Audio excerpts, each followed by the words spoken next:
You know, for years, we've heard this story that America's tough regulations are driving businesses away. But what if that's completely backward?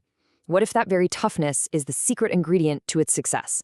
Today, we are unpacking a fascinating paradox that really turns that whole idea on its head. Right. So this is the big question. You hear it all the time from politicians, from CEOs. It keeps them up at night. The common wisdom, the thing everyone seems to agree on, is that the US has just become too expensive, too difficult, too overregulated.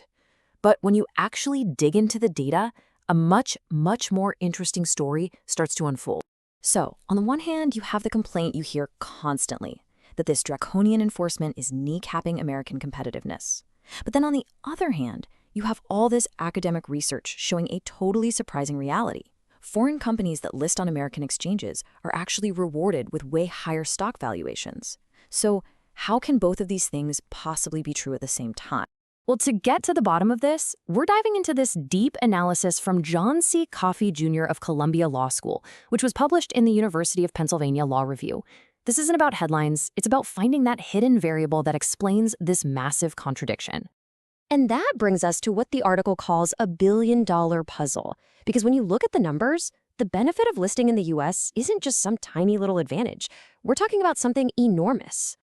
That's right. One huge study found that, at its peak, foreign firms that went through the trouble of listing on a major U.S. exchange, think the NYSE or NASDAQ, saw their valuations jump by an average of 37% compared to similar firms that didn't. 37%. That is a gigantic premium that you just can't get on any other exchange anywhere in the world. And this quote just lays out the core of our investigation perfectly. The author calls it a double mystery. First, what on earth is causing this huge positive market reaction? And second, if there's a 37% bonus just sitting there for the taking, why would any company in its right mind just walk away from it? Okay, so to solve this, let's start with the usual suspect. For decades, the main academic theory has always pointed to the law itself, the actual written rules on the books. It's this idea called the legal origins theory. And basically it argues that countries with a common law tradition, like the US and the UK, are just naturally better for investors than countries with a civil law tradition, like France or Germany. It sounds like a pretty neat idea, but when you really start to poke at it, the whole thing begins to fall apart. Yeah, this old theory hits some big problems, fast. For one thing, researchers have a really hard time pointing to any specific laws that could possibly justify such a massive difference in valuation. And here's the real kicker. The theory completely fails to explain the elephant in the room. Why does this premium exist in the US but not in London, which is another huge common law market? So that's the crucial question, right? If the written laws can't explain this mystery, then something else has to be going on. What is this hidden variable that makes the US so incredibly unique? And this is where we get the big reveal. The article's core argument is that it's not about what the law says, it's about how that law is enforced. This is it. This is the key. The one single factor that separates the United States from every other market on the planet, including its common law cousins, is the sheer intensity and the unique style of its enforcement. And the difference is just staggering. I mean, in the US, you've got a very strong public enforcer with the SEC, but then you also have this incredibly active system of private enforcement through shareholder class action lawsuits, something that pretty much doesn't exist anywhere else. And on top of all that, the US goes after criminal charges for securities fraud way, way more often than other countries. So how does this enforcement edge solve that double mystery we talked about? Well, it creates this global system where different markets end up specializing in selling totally different products. It all comes down to something called the bonding hypothesis.